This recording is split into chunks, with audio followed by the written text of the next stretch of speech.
We first told you over the weekend about the city's pledge to spend $500,000 to cover maintenance at the IUPUI Natatorium. Well, this afternoon, the Capital Improvement Board signed off on that funding.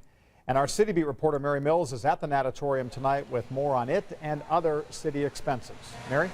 That's right. Today, the CIB agreed to help keep the Natatorium here in good repair. It agreed to give the Indiana Sports Corporation $5 million over the next 10 years to help cover capital improvements or ongoing maintenance once the renovation here is done. Now, the Nat has hosted numerous world-class swimmers and divers over the years, including Michael Phelps. It's the largest and fastest facility in the country. It's also been in great need of repairs.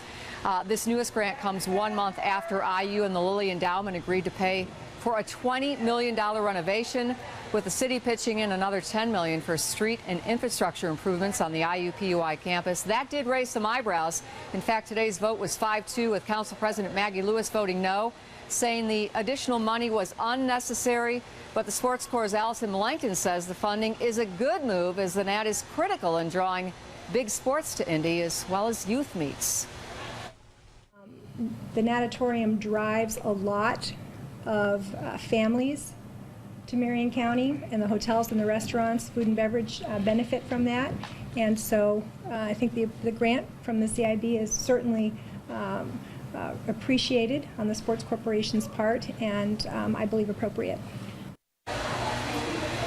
And the CIB also received its first financial group from the Pacers group that was set up to manage Bankers Life Fieldhouse.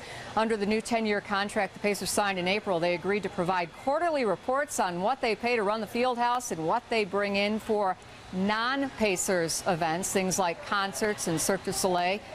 We were given a list of numbers and haven't really had a chance to analyze them.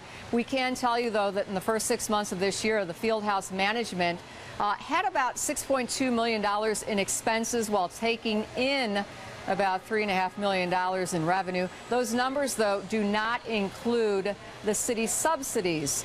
We will provide the information we were given on our website. We can also tell you that this is significant because it is the first time that the Pacers organization has shared this kind of information.